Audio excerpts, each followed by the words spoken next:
What's up, everybody? Phil M MMA is back. More action, more interviews. Make sure you guys please subscribe, turn on notifications. Just please subscribe, all right? Because in the following few days, we are going to be doing a picks and prediction podcast. So if you want to make big money, then subscribe. All right, let's get into this interview. Hey, she lie to your face, I really don't get it. She say what you want her to say. At the end of the day, I'm still getting money, regardless, I'm still getting paid. She want Gucci, Louis, and the Fendi. Fuck around and leave your pockets empty. Swear I ain't a killer, but don't tempt me. Missy, do you really miss me? Hello, everybody. I'm here with Cesar Sandoval, number 2 ranked New Mexico bantamweight, who will be fighting in the main event of Rise Up Prospects Cage Series 7 on November 2nd against Jake Armenta. If you need tickets, you can buy them from Cesar or from the link below, riseupprospects.com. But anyways, Cesar, how you doing, man? I'm doing good, man. How you doing, bro? How you doing? Dude, I'm doing good, man. I'm excited for this fight. It's me It's too. gonna be a good one, man. You guys are two of the best. You guys are two killers, man. Yeah, we're gonna go out there, put on a show and everything, do what I do. So I'm excited for it, man. I'm excited. I'm ready for it. Yeah. When I was looking at your record, I noticed that this is your 6th fight this year, which is almost unheard of. What is it that? What is it that drives your crazy level of activity? Honestly, bro, it's because I guess just from when I was back in high school, a wrestler and everything, I've always been go. Like I want to wrestle. It's been 2 hours of wrestling practice. I want to keep on going. I don't care. I want it.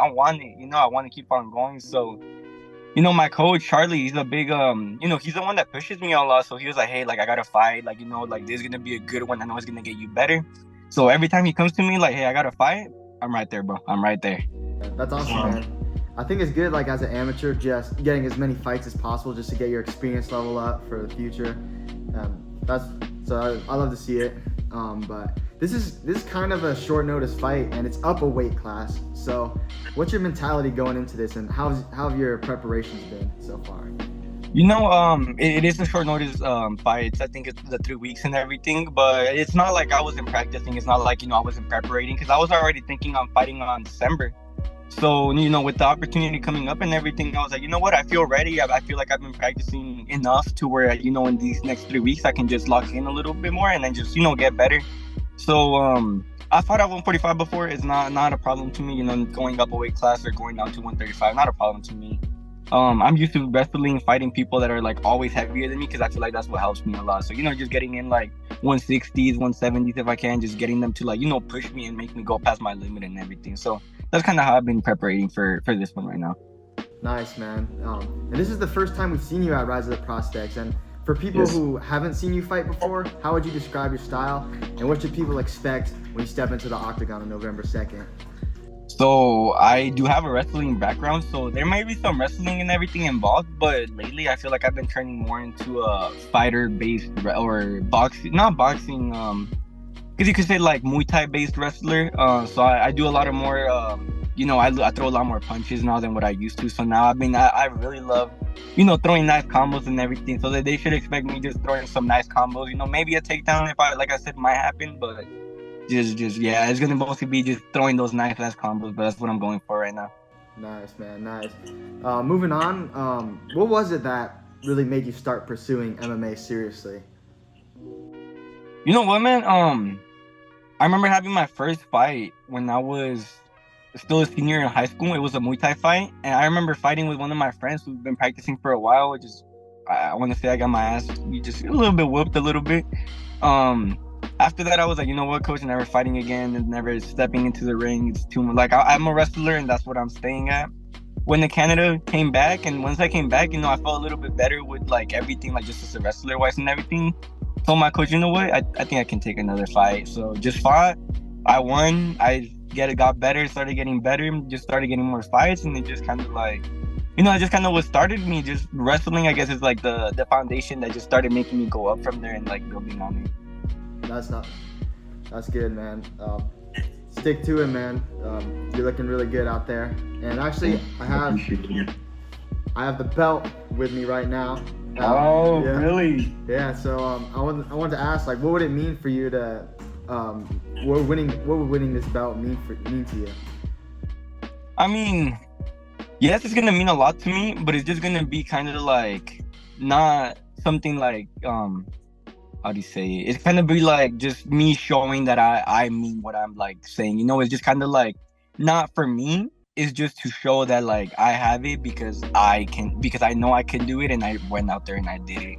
So it's kind of just like a proof, not a proof. I don't want to be like saying it cocky, like, oh, it's proof that I'm like, that I'm the champ. But it's just my proof of how much I've been, how much I train, how much I put into it, and what I'm getting in return for it. Yeah, it's kind of just like another step in the path.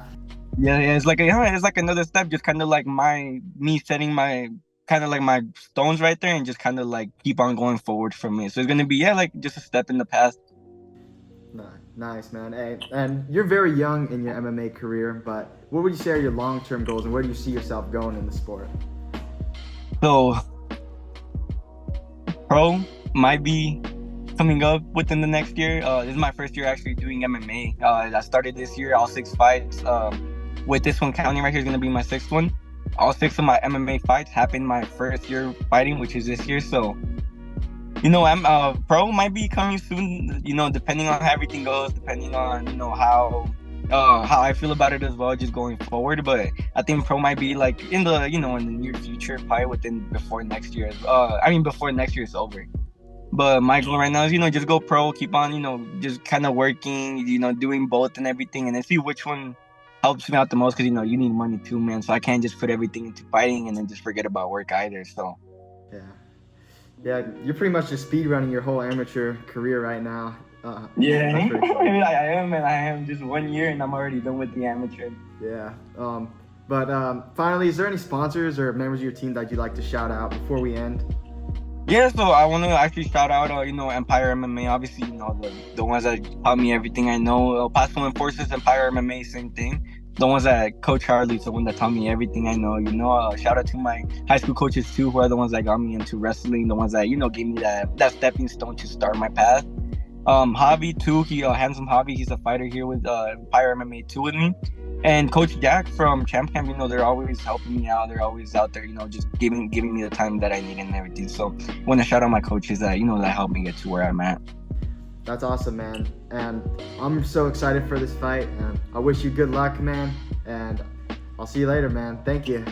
Yes, sir. I'll see you at the fight. Thank you. I appreciate you, man.